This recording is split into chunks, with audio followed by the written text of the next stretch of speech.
ভাই আমার একটা 20% পুকুর আছে। এই 20% পুকুরে আমি তেলাপিয়া চাষ করতে চাই। 20% জায়গাতে মনোসেক্স তেলাপিয়া চাষ করব, কারণ কি আমি আপনাদের ইউটিউব চ্যানেলে অনেক এসে তেলাপিয়ার খামারি ভিডিও দেখছি যারা সফল হয়েছেন।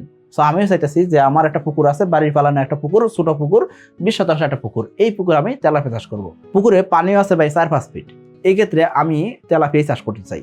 আমি এসে তেলাপিয়া কিভাবে চাষ করব, বা এই 20% জায়গাতে কি গণতে মাছ চাষ করব, বা এখানে তেলাপিয়া চাষ করে আমি আসলে লাভবান হইতে পারবো কিনা সেই সম্পর্কে আমি জানতে চাই। তো চলুন শুরু করা যাক।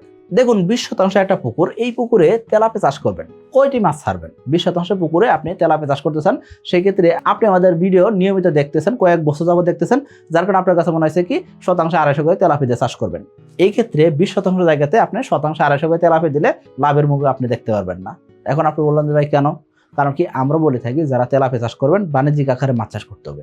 আর বাণিজ্যিক আকারে মাছ চাষ করতে হলে কমপক্ষে পুকুরের আয়তন 33% হতে হবে।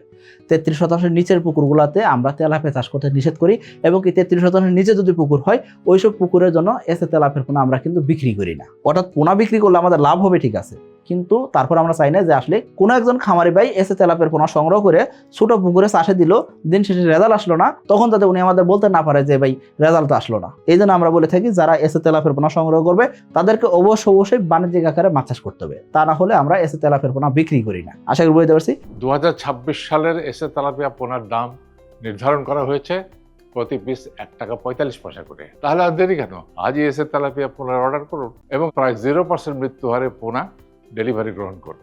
তার মানে 20% পুকুরের জন্য যদি এসে তেলাপিয়ার পোনা সংগ্রহ করতে চান, সেই ক্ষেত্রে ভাই আমরা রিকোয়েস্ট করব, এখানে আমরা সরি, এই জায়গায় আমরা পারবো না।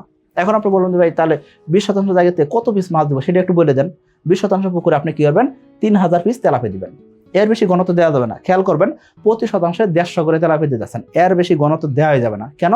কারণ কি পুকুর আয়তন ছোট পুকুরে আপনি শতাংশে 150 করে দিতে পারবেন, এর বেশি ঘনত্ব দেওয়া যাবে না। এবং কি এই যে 150 করে দিলেন, এই মাছগুলো মোটামুটি ভাবে 4 পিসে কেজি আসলে আপনাকে বিক্রি করা শুরু করতে হবে। অর্থাৎ আপনি 3 পিসে কেজি নিয়ে আসবেন, 2 পিসে কেজি নিয়ে আসবেন। এটা করতে গেলে দেখা যাবে আপনি মাছের গ্রোথ এরকম আসতেছেন, মাছ খাবি খাইতেছেন, নানাবিধ সমস্যা তৈরি হবে। সো আপনার মাছ 4 পিসে কেজি আসলে বিক্রি করা শুরু করতে হবে। তাহলে আপনার 20% জায়গাতে 3000 পিস তেলাপিয়া দিলেন, এর সাথে কার্প জাতীয় মাছ বা অন্যান্য মাছ কি দিবেন? সিলভার কার্প দিবেন 10 পিস, মৃগেল মাছ দিবেন 20 পিস, রুই মাছ দিবেন 20 পিস। আবার অনেক খামারি আছেন ভাই আমি 1-2টা কাতল দিতে চাই, সেক্ষেত্রে আপনি চাইলে 2টা কাতল দিতে পারেন, 20% 2টা কাতল দিতে পারেন। তবে আমি আপনাকে বলবো কাতল মাছ যদি না দেন সেক্ষেত্রে আরো ভালো হয়। সিলভার মাছ যদি 10 পিসের জায়গায় আপনি 5 পিস দেন তাহলে আরো ভালো হয়। অর্থাৎ ছোট পুকুরে যত কম ঘনত্ব রাখা যায় তত ভালো। এখন আশা করি আপনাকে বুঝাইতে পারছি। এই যে ঘনত্বর কথা বলতেছি, 1 নম্বর নমুনাতে এটা হলো সর্বোচ্চ ঘনত্ব। আপনি 20% জায়গাতে সর্বোচ্চ 3000 পিস তেলাপিয়া দিবেন।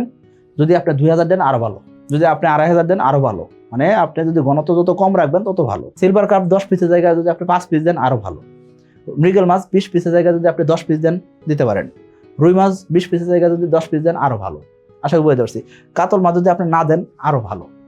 আশা করি বুঝতে পারছি। কারণ কি ছোট পুকুরে কার্পজাতীয় মাছের ওইরকম রেজাল্ট আসতেছে না, বা কার্পজাতীয় মাছের খাবার এরকম পাবে না। কারণ কি তেলাপিয়া আগে খাবার খেয়ে ফেলবে।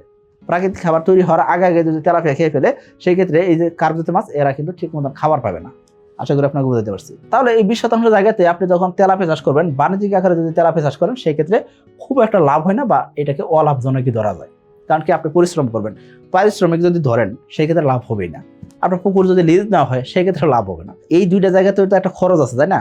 আপনি পরিশ্রম করবেন 4 মাস 5 মাস পরিশ্রম করবেন, আপনি জেলে ডাইকে নিয়ে এসে জাল টানাবেন, খরচ আছে না? এসব খরচ যোগ হলে দিন শেষে এরকম লাভ হয় না। আবার এই যে আপনি 3000 পিস তেলাপিয়ার পোনা সংগ্রহ করবেন, কোনো ভালো কোনো হ্যাচারি থেকে আপনাকে পোনা সংগ্রহ করতে হবে। কোনো কোম্পানি আপনাকে 3000 পোনা দিবে না, সেটা আমাদের থেকেও পাবেন না, কোনো কোম্পানি থেকেও আপনি নিতে পারবেন না। তো আপনি কোনো কোম্পানি থেকে যদি ভালো পোনা নিতে পারতেছেন না, সেক্ষেত্রে আপনি মনোসেক্স তেলাপিয়ার পোনা পাইতেছেন কিনা বা হাইব্রিড তেলাপিয়া পাইতেছেন কিনা সেটা কিন্তু একটা সন্দেহ থেকেই যায়। আশা করি বুঝতে পারছি। তো ছোট পুকুরে আপনি যখন তেলাপিয়া চাষ করবেন, সেক্ষেত্রে কি হয়, শৌখিনতার কারণে চাষ করতে পারেন, কিন্তু বাণিজ্যিক আকারে চাষ করা যায় না। তার মানে ছোট পুকুর বাণিজ্যিক আকারে মাছ চাষ করা যায় না কেন? কারণ কি মাছের গ্রোথ সঠিক আসে না, অনেক জায়গায় খাবার ঠিকই খাচ্ছে, রেজাল্ট এরকম আসে না। তার পাশাপাশি কি হইতেছে, এই যে আপনি পরিশ্রম করেছেন পারিশ্রমিক ওঠে না, অন্যদিকে এই যে পুকুরে একটা লিজ খরচ আছে বা পুকুর ভাড়া আছে, সেটা দিয়ে আলটিমেটলি খুব একটা লাভ করা যায় না। তবে আপনি যদি এই ঘনত্ব বা এর চেয়ে একটু কম ঘনত্বে চাষ করেন, সেই ক্ষেত্রে মোটামুটি ভাবে দেখা যায় আপনি পারিশ্রমিক বাদ দিলে নিজের পুকুর যদি থাকে, সেই ক্ষেত্রে কিছু একটা লাভ থাকতে পারে।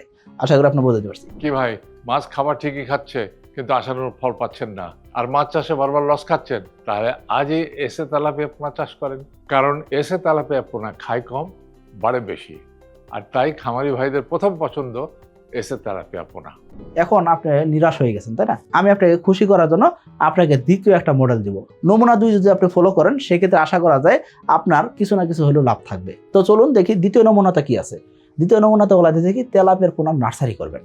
নার্সারি করে যদি বিক্রি করেন সেই ক্ষেত্রে লাভজনক। এই যে একজন খামারি ভাই এসে তেলাপিয়ার পোনা সংগ্রহ করছেন, উনি কি করতেছেন, ছোট্ট একটা পুকুরে নার্সারি করতেছেন। ছোট পুকুরে নার্সারি করে কি করবেন, উনি কি করবেন, ওনার বড় পুকুরে চাষে দিবে। তাহলে উনি নার্সারি কেন করতেছেন? বড় পুকুরে চাষে দেওয়ার আগে ছোট পোনা, এই যে 28 দিন বয়সের যে পোনাগুলা, এই পোনা সরাসরি চাষে দেওয়া যায় না। তাহলে কি করতে হয়, নার্সারি করতে হয়। এই যে নার্সারি করবে এখানে কতদিন, 1 মাস থেকে 1.5 মাস। এই যে 1 মাস থেকে 1.5 মাস নার্সারি করলে কি হবে, মাছগুলো মোটামুটি 30 পিসে কেজি চলে আসবে। তো 30 পিস বা 40 পিসে যখন কেজি আসবে তখন এই মাছগুলো চাষে দেওয়ার জন্য উপযোগী হবে। এখন আপনি দেখবেন আপনার এলাকাতে অনেক খামারি আছে যাদের নার্সারি পুকুর নাই, শুধুমাত্র চাষের পুকুর আছে। তাদের কাছে আপনি কি করতে পারেন, এই নার্সারি করা পোনা বিক্রি করতে পারেন। অর্থাৎ আপনি 1 মাস নার্সারি করলেন, নার্সারি করে মাছ আপনি তাদের কাছে বিক্রি করতে পারেন। এখন আপনার পুকুর আয়তন কত, 20%। 20% জায়গাতে অনায়াসে আপনি 40 থেকে 50,000 পোনা নার্সারি করতে পারবেন। তো আপনি 40,000 পোনা যদি নার্সারি করেন, সেই ক্ষেত্রে এই 40,000 পোনা আপনি যখন বিক্রি করবেন, নার্সারি করে বিক্রি করবেন, সেই ক্ষেত্রে প্রতি পিস পোনাতে 1 টাকা করে লাভ হলো। মানে 1 মাস থেকে 1.5 মাস নার্সারি করলেন, 1 টাকা করে প্রতি পিসে লাভ বেরোলো। সেই ক্ষেত্রে দেখবেন কি 40,000 টাকা লাভ হইতেছে। তার মানে 30 থেকে 40 দিনে 40,000 টাকা লাভ করা সম্ভব যদি আপনি বিক্রি করতে জানেন। খেয়াল করবেন, শুধুমাত্র নার্সারি করে পোনা বড় করে বসে থাকলে চলবে না, আপনাকে আগে কাস্টমার খুঁজে বের করতে হবে। যদি আপনার এলাকায় কাস্টমার থাকে সেই ক্ষেত্রে আপনি চাইলে এই কাজটা করতে পারেন। আশা করি আপনাকে বুঝতে পারছি, এটা কিন্তু অনেকটা লাভজনক পেশা। তো আপনি এই কাজটা করতে পারেন। এখন আপনি বলুন, এই যে আমি তেলাপিয়ার পোনা সংগ্রহ করছি, আমার থেকে কেনার সময় তো তারা চিন্তা করবে যে এটা মনোসেক্স কিনা।